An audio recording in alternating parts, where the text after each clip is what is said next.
پشتون قومی لباس میں جدت لانے والی شہزادی۔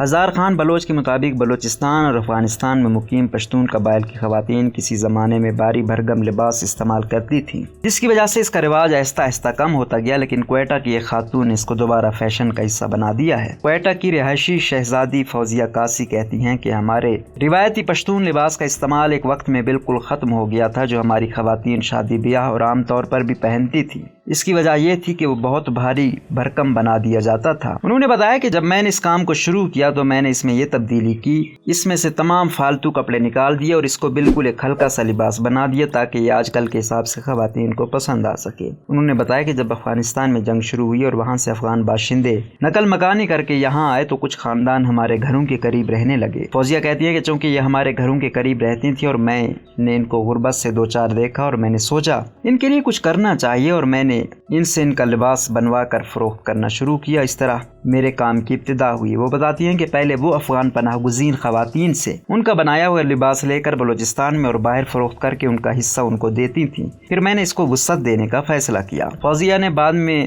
ان ہنر مند خواتین کو سلائی مشینیں خرید کر دینا شروع کر دیا تاکہ وہ ان کے لیے لباس بنا سکیں، جس کے لیے انہوں نے مستون، خزدار، کلات، لورلائی، زوب اور مستخیل میں سلائی مشینیں دیں۔ وہ کہتی ہیں کہ اس طرح میں نے ہر گھر میں ایک ادارہ بنا دیا، جس کے بعد میں نے لباس میں تبدیلیاں کر کے اس کو اپنے مقصد والا بنانا شروع کر دیا۔ ان کا کہنا تھا کہ میں ایک کاریگر خاتون کو ایک لباس کا معاوضہ 10,000 روپے تک دیتی ہوں، اس کے ساتھ جو سامان لگتا ہے اس کا خرچہ الگ ہوتا ہے، اس لیے ایک لباس کم از کم 50,000 روپے سے شروع ہو کر 1 لاکھ سے زائد تک کا بنتا ہے۔ انہوں نے بتایا کہ اس میں کشیدہ کاری کے علاوہ موتیوں کا کام ہوتا ہے، جس کا گول ٹکا بنتا ہے، ریشم کا کام ہے۔ اس لباس کو بنانے میں بہت محنت کی جاتی ہے، پھر جا کر یہ گاہک کے پسند کے مطابق بن جاتا ہے۔